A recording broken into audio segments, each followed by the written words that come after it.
lost control. At the same time, the global economy is grinding to a halt. It is only a matter of time before stock market collapses under the weight of their lofty expectations and record valuations and the 2.2 quadrillion we've been signed on to that isn't our debt. The FTSE 100 has now erased its gains for the year, but there are signs things could get a whole lot worse. And people say, well, a correction of 10-20% is not a big deal globally because it's overvalued. But even the overvaluation can't prop up the derivatives and the debt. Do you understand? So if they cut interest rates anymore, it's impossible because they're already zero. It causes inflation. If they don't, it causes the economy to shut down even faster. And then this excellent article goes over it all. The difference is Gerald Celente, Dr. Paul Craig Roberts, who works with him at the Trends Journal, former Wall Street Journal editor, former head of policy at the Treasury for Reagan, has been saying the same thing. Mr. Dent's been saying the same thing. Schiff's been saying the thing. We have the guest on. There's not many of them, but we have them, who are more accurate than mainstream media. Mainstream media is trying to deceive the public while they themselves run to the hills and dig in like all hell's about to break loose. Here's another article. Ron Paul, Fed may not hike because everything is vulnerable.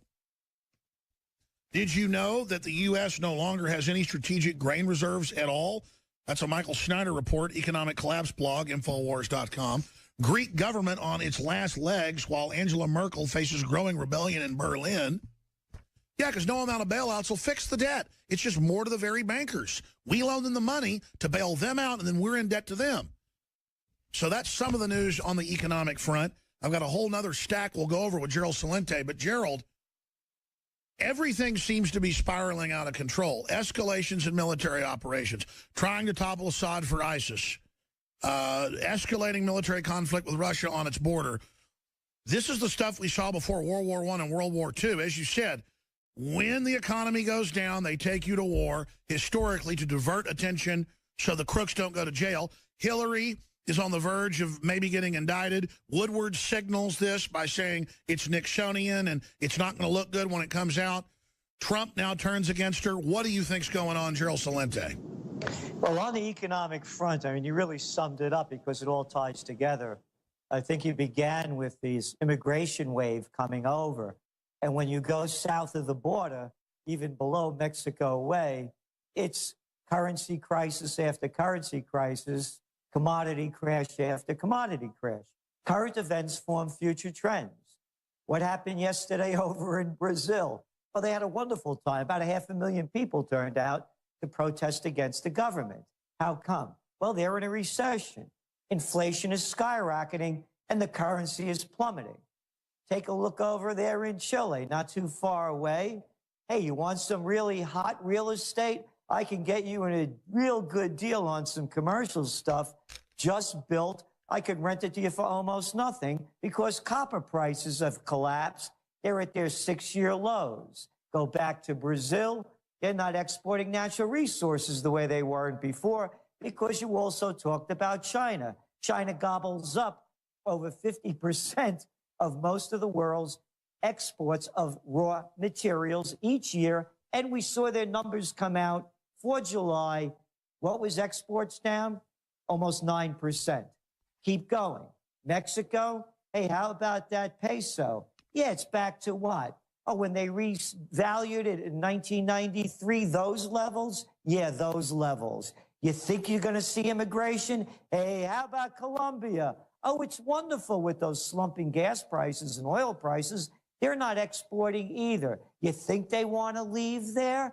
So you go after country from South America, from Africa, South Africa. Hey, how about those gold prices, palladium prices?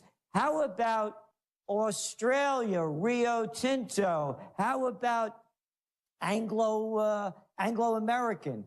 How about them Anglo-American firing 53,000 people because they're not producing? Where are they going? You mentioned the wars in Libya brought to us by our Nobel Peace Prize winner, Hillary Clinton, Samantha Powers, and Susan Rice. Total disarray. When Gaddafi was in there, they weren't flooding out of the shores of Tripoli into into Italy, into Greece. Hundreds die a week going across the Med just to Italy. One island in Greece, Lesbos, has 156,000 refugees on one tiny island. This is the collapse of the world. But our media tells us everything's fine, and Gerald Celente and Alex Jones are fear porn dealers. Yeah, well, again, we just stick with the facts. They suck up to the people that pay them their money.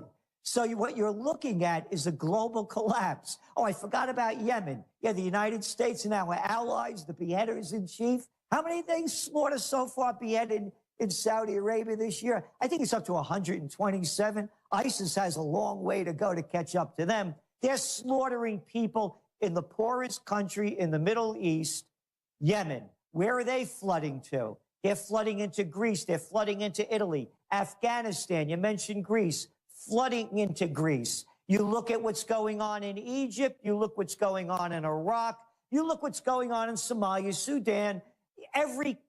It's chaos. The global economy has collapsed. Commodity prices are down to 2002 levels. We were in a recession in 2002. And Gerald, I looked it up. Since they created the National Grain Reserves in World War II, it's never been empty. The government has exhausted the grain. I mean, they've never done that. And you look at coal, look at, as I said, commodity prices, corn. From corn to coal to copper to iron ore. Everything has collapsed. China's not buying this stuff. Look at the data. Look what just came out today. Stay there. Stay there. Gerald Celente, Trends forecaster, joins us. This is important, folks. We're not being negative. We want you to get ready. What you don't know can and will hurt you in many cases. That's why we're here trying to follow exactly what's happening. It's kind of like Japan building nuclear reactors right down the mountain from a quasi-active volcano. It's not a good idea. Well, letting private banks and brokerage firms create 2.2 quadrillion in the last few decades of fake money and then letting themselves leverage that to buy up the world and then have us sign on to it, that doesn't sound like a very good idea. And then siphon off production, raise taxes to the point that civilization starts to crumble with 7.5 billion people. It's a time bomb. And if you look at the footage of the illegals in Europe coming in on boats and running across into the fences by the thousands at a time, now we have footage like that in the United States. And then the incentive to bring people here and get free stuff, it is a ticking time bomb, a total ticking time bomb. And this is about the political takeover of this country. Gerald Celente, this is a short segment, long segment coming up. Again, thank you for joining us here on the Alex Jones Show. Gerald Celente from trendsresearch.com. Continue. You were getting into the world melting down around us. People now know, it's like Trump says, make America great again. Well, I thought we're already great according to mainstream media. Are people waking up to the fact that we are not in this wonderful economy like they've been saying? Oh, absolutely. You know, the polls all show it. And as I was saying, the current events are forming future trends. You know, you just look at what the numbers that came out of Japan.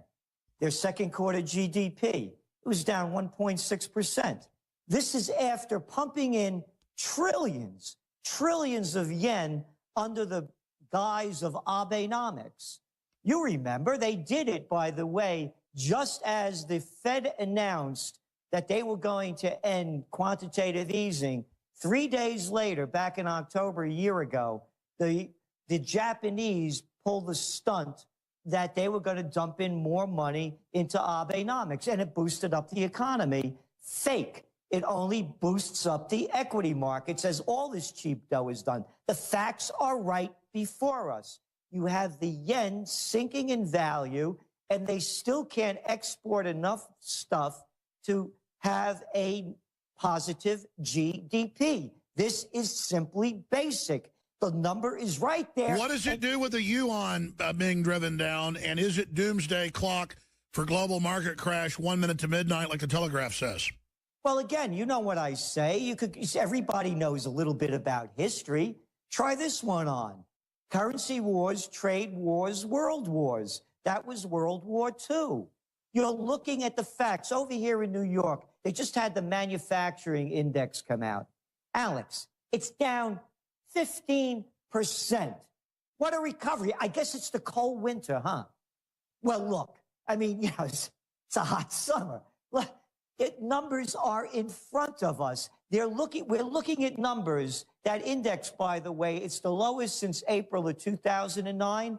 Go back 2 months ago, the IMF came out and forecast that growth in 2015 is back to 2009 levels. And then you're looking, as I said, the commodity prices. Hey, you're over there in Texas. You remember all those boom towns everywhere from North Dakota, Wyoming, boom, boom, with the shale.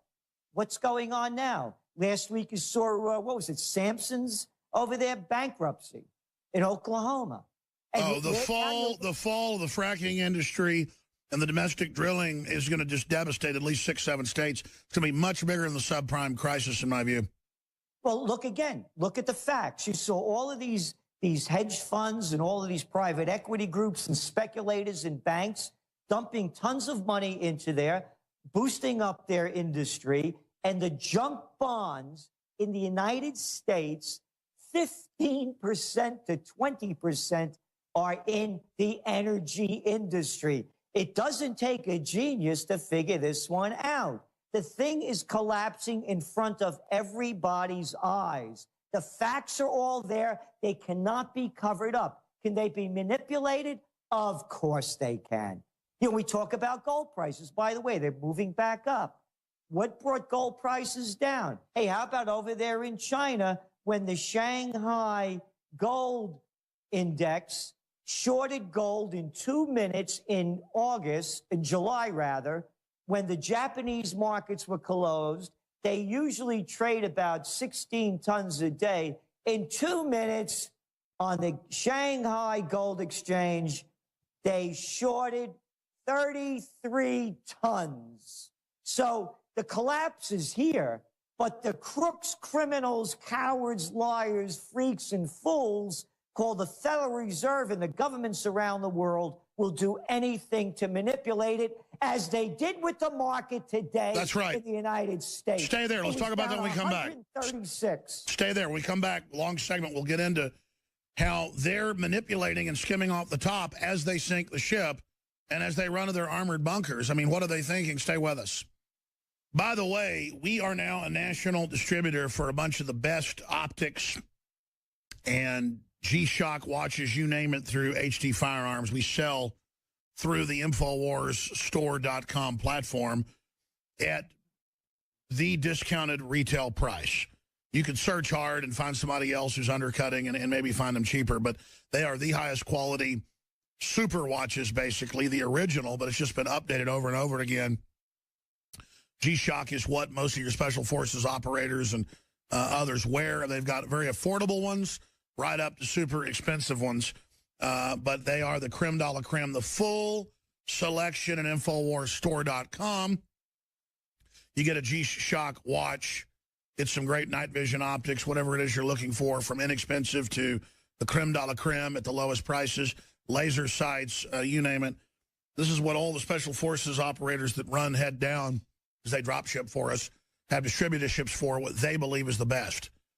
And they have a lot of teams in the field, Army and Navy and Marines, that are using basically their chosen rigs and setups. But this is all just really good stuff. It's because you go to other shopping carts and it'll have just everything, including crud mixed in. So people that don't know what they're doing end up buying crap that sometimes costs even more than the real deal. And then it's important to support folks and get us free updates. You can sign up via email at trendsresearch.com or sign up for the quarterly magazine. Invaluable information to read yourself, but give to friends and family at trendsresearch.com. All right, Gerald Celente, you got cut off by the break. You were getting into where you see all this going. And then I want to shift gears into some of the culture control and ask you what you think the elite's endgame is. But they're literally counting their money up on the deck of the Titanic as it's listing. They're not even smart enough to get in the lifeboats first. I guess some elites are. How close are we to the big event, or is it just still this slow slide and like Baghdad Bob, as U.S. tanks are 2 miles away and fighter jets are flying behind him bombing, he's going, the Americans have been kicked out of Iraq. They're not even in the country. I mean, it seems like that's what they're doing, denying what's happening in the economy. Yeah, well, they are. I just want to comment also that how important it is that the listeners support the products and buy the products that you're selling because of the highest quality, and to put their money where their mind is. Because if they don't support people like yourself, the Trends Journal, and others that are putting out this information that you can't find anywhere else, they're really stopping the progress of freedom. Because for us to make freedom ring, you know, we're in a capitalist society, and there's nobody behind the curtain giving us this dough to make it happen. And I know how hard you work, and you know how hard we work to make it happen. So I really urge everyone to do the best you can, to spend the most you can in supporting enterprises like prisonplanet.com and the products that they have, those high-quality products, and, of course, the Trends Journal. So in looking at where the real money is putting their money, it's flooding out of China. They're dumping out of there as quick as they can because they know the collapse is underway. You look at also in the United States, you're looking at exoduses coming in a lot of the equity markets. They're getting their dough out. A lot of people expect it to happen, but they're only keeping the suckers in. It's like what they did in China. You know, some 80% of that Shanghai index was supported by the government, promoting it to the little people. Hold on a minute. I'm going to give you the floor, but I want to go back here because I live in Austin, one of the only boom towns in the United States. And it's so politically correct. I don't say this meanly. I'm making an observation. When I do go to nice areas of Austin or go to a nice outdoor mall or something, just so happen to be near luxury places, there's just rich Chinese in $200,000 Mercedes and Ferraris, and their kids are driving Ferraris or brand new $100,000 Audis. And it's like all the rich Mexicans seem to have moved to Austin, which, you know, fine with me, you know, that makes it more prosperous. The rich Chinese are like parachuting in. You were talking about that a few years ago, that the rich Chinese were leaving. That shows they know it's going under. So now they're trying to just pump it up with the general public in. That's what's so scary. So the Chinese and Mexicans are running to the U.S., but the banker robber barons are running to New Zealand and to armored redoubts in the Ozarks. Doesn't that really signify the big crisis is almost here? Sorry. Yes, I believe the crisis is going to happen before the end of the year. And, you know, we're putting, you know, it's a forecast. You know, could we be wrong? Of course we can. And you know, the Trends Journal, it's 54 pages, full color. There's not one advertisement in there. So what I have to say has nothing to do with people paying me to say it, because we're getting advertising money. And so I am bullish on gold. I've said it when gold was down, you know, another $50 lower than it is now, that I believe that the bottom of gold was around 1,100, 1,050. And I still believe that's the bottom. The upside potential to me is well over 2,000. And you're seeing it going back up because all of a sudden they lumped gold in as another commodity that was going down. No, gold is a safe haven commodity. And no, gold is not pegged to the dollar in the sense that where the dollar gold goes, gold goes. The only reason the dollar has any strength at all is because of all these other economies I was talking about that are collapsing. Look what's going on in Russia. The GDP is down, what, 4.5%? Look what's going on in China, as I mentioned. You have a GDP that most experts believe is around 4%. And already where it is at 7% with their official number, that's down to 2 decades low. So gold is the safe haven commodity. You don't peg it, at least I don't, to whether it is going to be inflation, whether it's... No, it has nothing to do with that. To me, it has to do with... Here, I'll give you an example. Suppose you lived in Brazil. Suppose you see your Brazilian real now going back, what, to 16-year lows, and gold is pegged on $1. And all of a sudden you see your currency crashing against the dollar. What if you own gold? Wouldn't you be better off? Hey, you don't even have to go that far. Take a trip up to Canada. Yeah, Look, they're in a recession. Take a look at the Canadian dollar. Oh, wow. The loony's losing it. It's down to 2004 levels. Hey, how come? Cost a lot of money, doesn't it, to produce that oil out of those tar sands? And oil prices are way down. You talked about New Zealand? Woof! Watch that one go down, Alex, as milk prices and dairy prices are plummeting. Again, it's commodities across the board. New Zealand's not doing so well anymore. So you're going to look at the Aussie dollar, 6-year lows. I mentioned Anglo-American, Rio Tinto, whether it's Royal Dutch Shell, layoffs by the tens of thousands. You're right. You predicted that the 2008 thing wouldn't work, and within 10 years, 7 to 10 years, it would fall apart. And the media just keeps saying, no, everything's fine, everything's wonderful, 2 + 2 = 5 or 20 or whatever Obama says it is today. Let's look at now other areas of this. Looking at China, looking at Japan, looking at Europe, looking at Greece, looking at all the things that are happening. The elite go into Gaddafi, who was investing most of the country's money in building up an infrastructure in Africa that the globalists didn't control. They blew it up, destabilized the whole continent. Same thing with Syria, overthrowing our allies in Egypt, shutting down our power plants here, only giving central inside guys the free money from the banker bailouts, the free interest money. Clearly, the globalists are trying to destroy the economy of the world while exempting themselves from their own rules and regulations to consolidate it, but then they destroy the planet that they're stealing at the same time, but they can't seem to help their predatory instinct. Where does all this end up going? Well, they'll try to create sectarian divide and conquer, balkanization. They'll say a sorority video showing a bunch of white girls is racist, but, you know, it's okay to have a black bar, a Hispanic bar, or whatever. They will have people wiping their butts with Confederate flags as a distraction.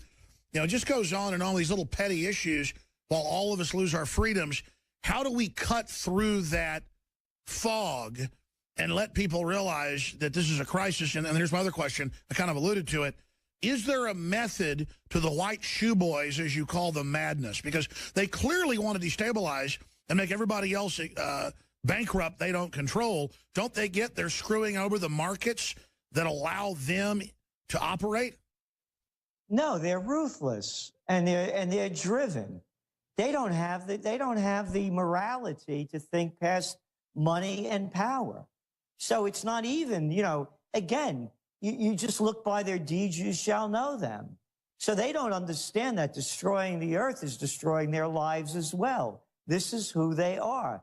And on this racial issue, a good friend of mine, just this past weekend, had an issue where she was trying to back out, and a bunch of black people surrounded her car and saying, you know, colored people count. And this is a woman, you know, she's the furthest thing from a racist you ever want to see. And so what they're doing is they're using that divide and conquer. If African Americans have anybody to point their finger at with hate and disgust, it should be at the President of the United States. This isn't a racist nation. They're making it one. Let's make this really clear. If this was a racist nation, are there racists in the nation? Of course there are. Hey, there are people that don't like Italians, don't like Hispanics, don't like Jews. You're always going to find ignorant people. But a racist nation would never have elected a black president. Plus, everybody wouldn't be trying to get here. We're not perfect, but we've been a really cool country, and they're just diverting, getting us all fighting with each other because the globalists are robbing us. It's so stupid. And Alex, just to keep making the point, if it was a racist nation, we would not have had the top guy ahead of law as a black man, Eric Holder, and now Loretta Lynch, another black woman. We would not have the head of the United Nations. It was Susan Rice. You would not have a Secretary of State as Condoleezza Rice or Colin Powell or others. So let's not call it a racist nation. If you want to point the finger, point it at Obama. Point it at Holder. Point it at that low-life man who never convicted one head of the white shoe boys. Too white for you, Eric?